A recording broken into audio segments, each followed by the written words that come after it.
Fancy seeing you here. It's finally here! Better late than never.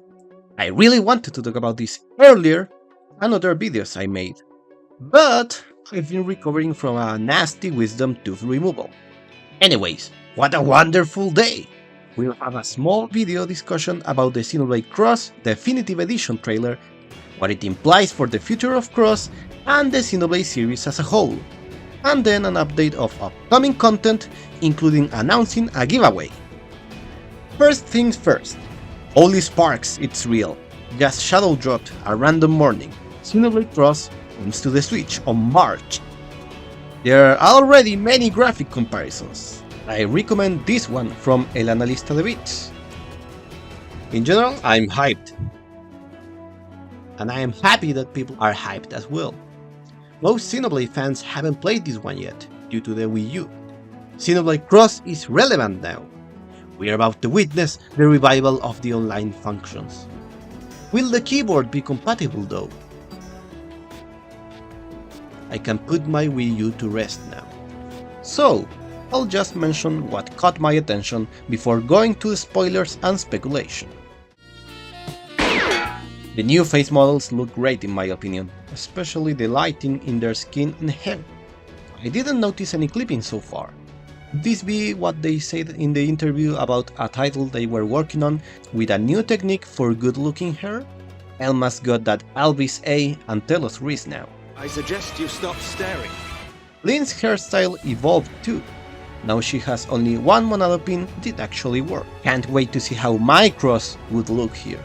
Now looking cool as always, they avoided showing other characters. Really looking forward to seeing Nagi, Irina, Vandam, Elle, and others. They haven't shown the ghosts or the villains yet. Will they update the Ares model? From what they've shown, the map looks the same. Better draw distance, colors and contrast overall. It was always a little bit grey before. The skell is the original red one from the first trailers. Red equals Xenoblade. But they didn't change the one on the box art. I wonder if the Formula Scale model kit price will increase now. The game's intro looks better and clear now. Maybe it's not pre-rendered this time? Only time will tell. If this is the case, the ghost may be in the game now. At the end, the cloaked figure, the Dark Knight, only talked about in the art, with yet a new design. On Wii U, he appeared once. Just reused blade armor with a purple core and a cape.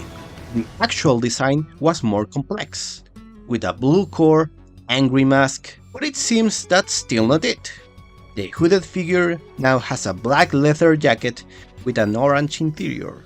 We can see armored gloves and some shoes that still do not align to the concept art, but another regular blade armor, the same as Lao's. Fancy seeing you here. So, does he know Lao? I'll have to make the video of the official Xenoblade Cross prequels sooner now, or you can read about them now. I'll leave links about the prequel stories and the lore here in the description, courtesy of Gessenkou and Lugalbanda xenomira.wordpress.com. Give them a look if you wanna know what happened between Elma and the Lone Hero, the Dark Matter engine, the Dark Matter Sea, the Foundation of Blade, other arc ships like the Orion, Dreadnought, etc. But that was canon before. But maybe they'll make changes as these are not well known. Now, implications discussion. We might finally have answers, almost 10 years later. They said the game will include new story elements. We have three options. It could be that they are adapting cut content and elements discussed in the art book, like the Black Knight, Ghosts, the Devil figure, Dreadnought, Glorians, using New Tokyo, the Rose Garden and the Cross Beanstalk continent. The other option is that they are adapting elements of the original big story Takahashi wrote before online functions forced changes.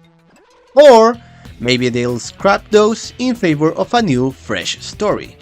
What do new story elements mean for this game and the future? Could be an epilogue, But that wouldn't be enough to cover all the mysteries in the world of Cross, even less the novel-sized lore Takahashi wrote for this universe. So, it could be new chapters after the Wii U ending, seamlessly integrated into the main game. Maybe compressing some of the older chapters as some are quite short or filler. But nonetheless, we can expect the story to go forwards at least. Not a prequel. Or not mostly, as elements of the War on Earth, on the White Whale, and maybe even the ancient war on Mira could be incorporated somehow. Future Redeem gave us playable flashbacks after all. Although that kind of stuff would be better for a sequel. I'll return to that point later. There are many ways in which they can continue the story. Check out this old video for some of the mysteries surrounding Mira. Out of the narrative discussion, seems like they are keeping the release cycle. Many didn't play Cross, so it will be a new game for many. Now, no matter if they connect Xenoblade Cross to the main trilogy as a very far future, or not, having them as separate games, we'll now follow two game series called Xenoblade. Feels kinda weird in a way. Maybe they'll keep alternating between the two to keep the flow of game releases. We know that they like to work on many projects at the same time. We know that for the main Xenoblade, they like to have more self-contained stories with new characters each. Xenoblade Cross, though, establishes many questions for the characters and in many ways is more like Xenosaga. So, I'm expecting that, unlike the main series, the Cross series sequels will be more connected, maintaining characters throughout each entry. What can we look forward in terms of gameplay? Like Xenoblade Definitive Edition, the battle system would remain the same, but easier to read. Better menus, please a better font size. I had issues even before needing glasses. I want an easier way to change party members, like Xenoblade 3 heroes instead of looking for them. Better tutorials and changing daytime from the menu. Cutscene viewer like the rest of the games. Maybe a dedicated channel on the Switch news board to get notifications on raid bosses and events. This is an online game after all. And we didn't have Xenoblade amiibos back then, so maybe include outfits, swords or skell parts based on the ones we have, like Schultz, Mithras, Noah's. Maybe they'll improve the camera controls to be more like the Switch ones, as it was kinda slow and shaky in the original. Going into first person felt off, especially in skills, and maybe now replace the arts automatically when choosing a different class. The things I want the most are an Elma and Lau amiibos, an Ares model kit, and especially a Black Knight Skell model kit, one of my favorite designs that we haven't even seen yet. Definitive Edition, a re-release, means a new art book, possibly containing undisclosed art like the new story or more of Samar and the Ghosts. They didn't show much landscape art in Cross books compared to the other Xenoblade games. Looking forward to that. Not only one, but following the pattern, two art books.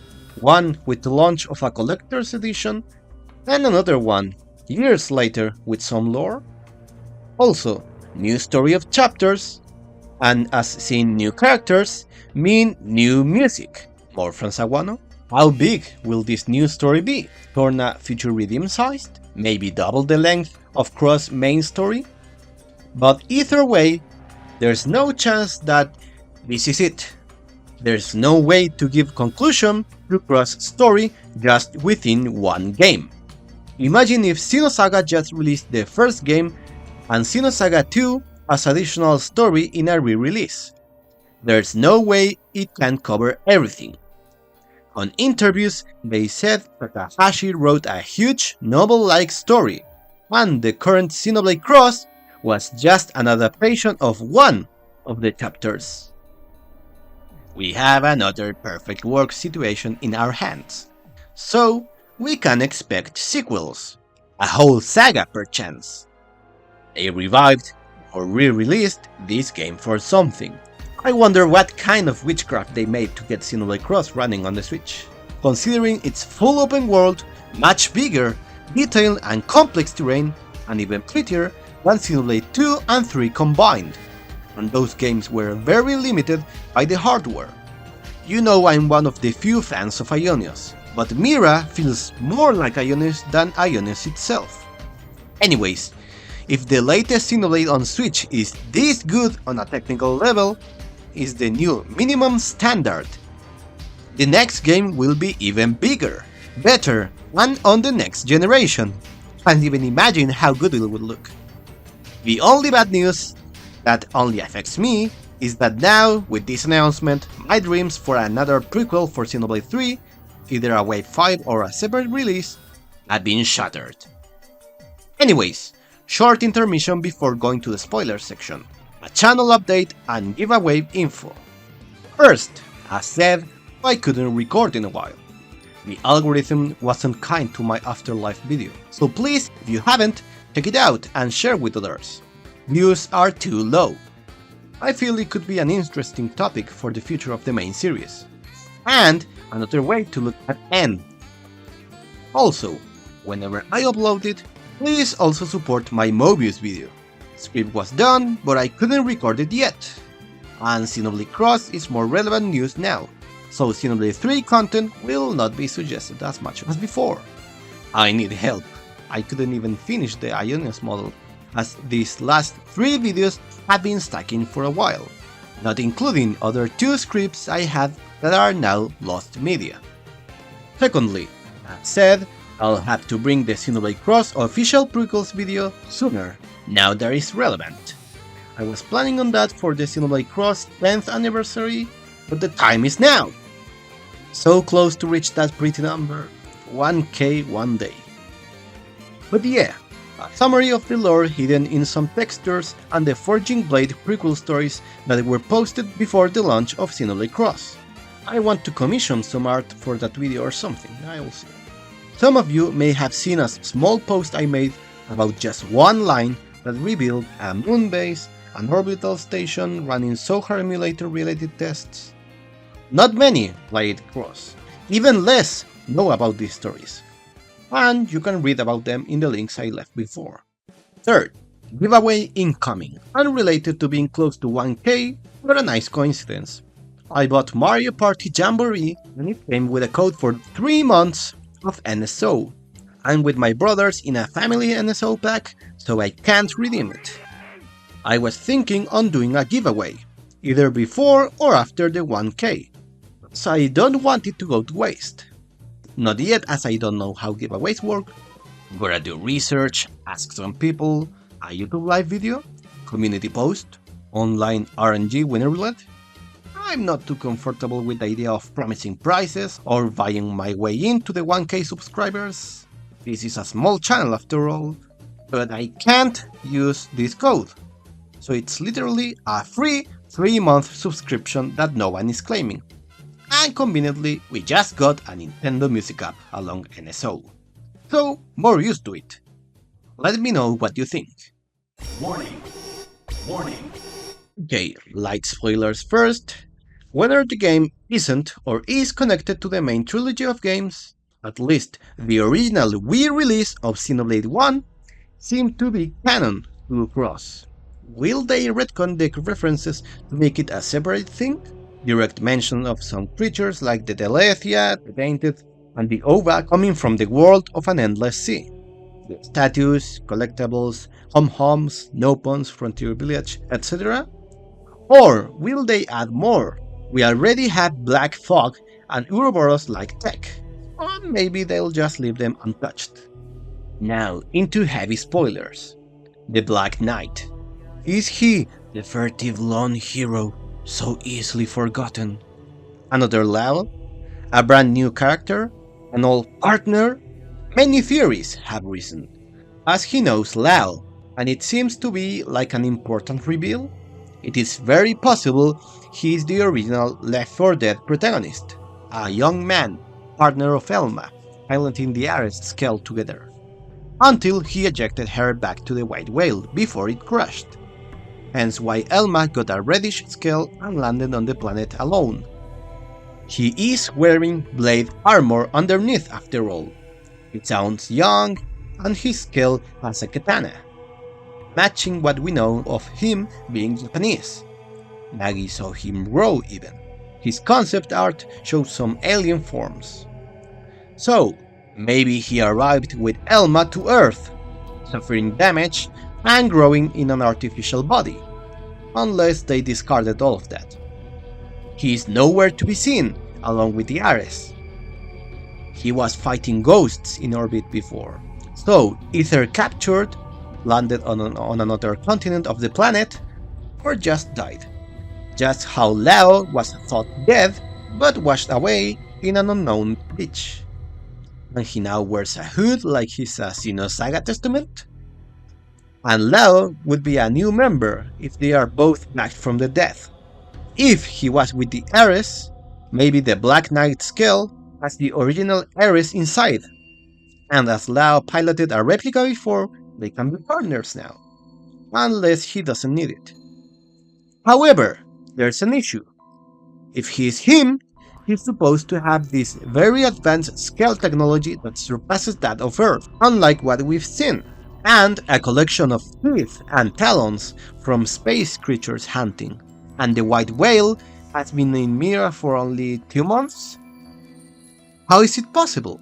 Then again, Mira exists in its own plane of existence, and has trapped even time travelers inside.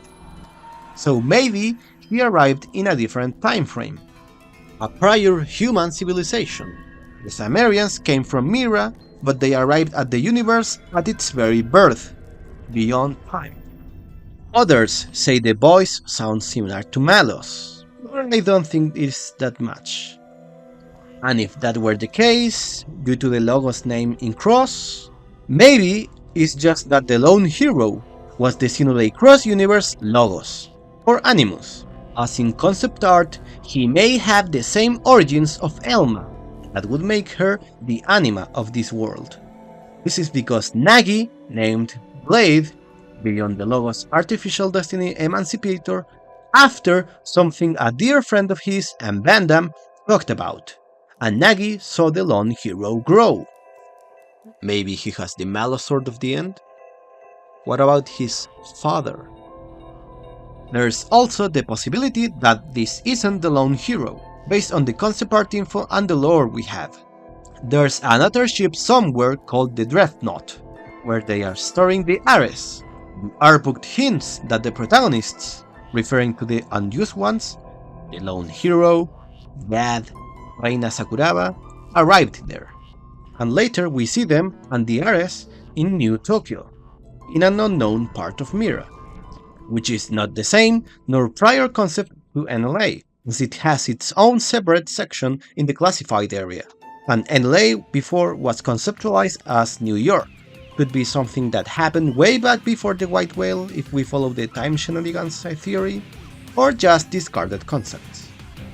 And there were supposed to be 2 cities at least. There's also the possibility of the figure to be just Lao, the real human Lao, not the artificial consciousness copy. He wears the same shoes. Means nothing. Remember, Earth was engulfed in a white light by the ghosts, which teleported the Vita and the Ganglion to Mira. So, maybe chunks of Earth or some people were assimilated too? The same light that brought the Manon to Mira in the past? Even the Rothians had their planet destroyed, yet somehow Haldros was said to look and feel like their planet. Even the artbook refers to it as Old Roth and Rothian Palaces. Same artbook that stated that Mira is a planet made of a fusion or summoning of different worlds, and antimatter and an origin-like ship were involved, not to mention phase transition technology on the white whale. Or just like Noah and A, coming back from the afterlife, splits your psyche? Yeah, shameless video promo here.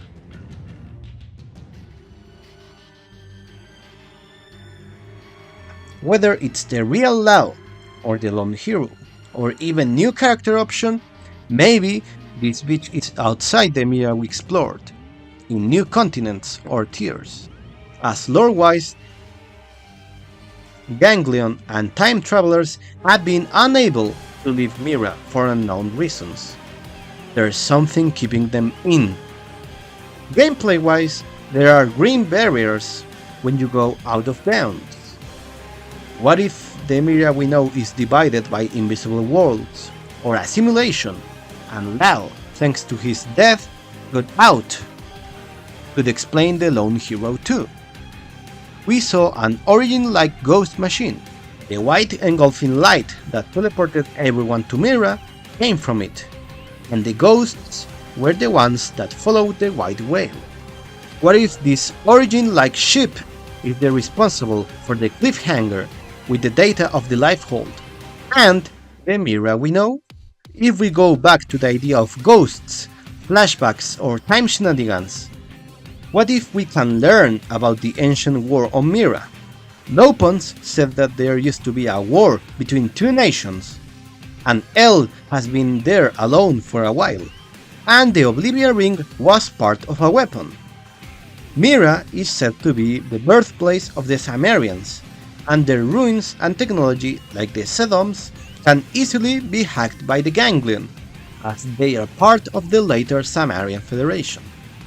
What if the other nation were the ghosts, due to the origin-like machine and relation to Mira? A war between them, escaping or sealing the planet, later arriving at this universe. What about the Great One and the Beta? Or a crazier idea. If Mira is weird in the time spectrum, and we know there were other ships and engulfed things out there, what if the Oblivion Ring was related to a spaceship, human or not, that also crashed on Mira, being like the dome that surrounds New LA?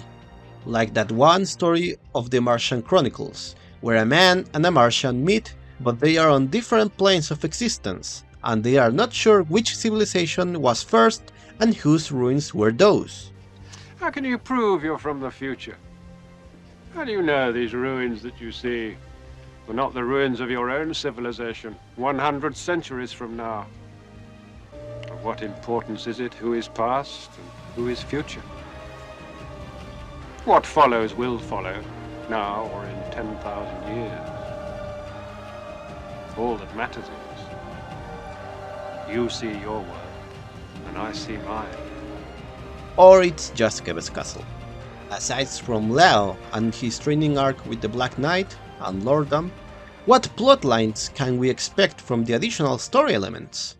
Elma will surely try to find the truth about this planet, so looking for the origins of it, researching the ruins would be necessary. There's the J-Bodies conspiracy, who is Eleonora talking to and conspiring with? The Grenada Galactic Group is sus. Why is she looking at the city like that? A coup? Could be attacked with J-Body soldiers like Saviorites or Salvatores? For how long have they been conspiring in the White Whale? Impostors? Or infiltrated since the beginning? There were human ships that did not belong to Project Exodus. Maybe something with Celica? She is part of the main story. Chlorian Tech was on the Lifehold shields, and in weird time manipulating xenoskells. Her home was ravaged, and there's another Chlorian out there. Flashbacks with a young hero and Elma? The Black Tar will get you wherever you go. Not related to the ghosts, maybe a subspecies as a byproduct of the Chimeras and the Beta, the Great One's vessel. Who the spark are you, El, and why does the planet translation system not work with you? Elma's origins, she was supposed to tell us more about what she knows, took her 10 years. The Ghost, of course, the Beta uses their tech, but it's used by the other side, and it's the Great One's vessel? And what about the other ships, or even the moon base? What happened to Riz and Dagan, or Dagan? And of course, what happened to Zamar, a prior human civilization from another universe? Why did they create the new humans? And what is their birthright? Where is the relation between the beta, the Great One, and the humans? What the spark were those theories? Much red pollen. This announcement was huge good news. I'm hyped, especially after seeing Elma and the Black Knight, looking better than ever. And portable! I guess I won't go back to X until the definitive edition. The duality of a man. This channel started thanks to Xenoblade Cross and Xenoblade 3, so of course expect videos of those in the future. Look forward to the Xenoblade Cross Prequel lore video, and please support the Afterlife and Mobius videos. The flow didn't bring them far this time. Anyways, that would be it for today. Have a good one.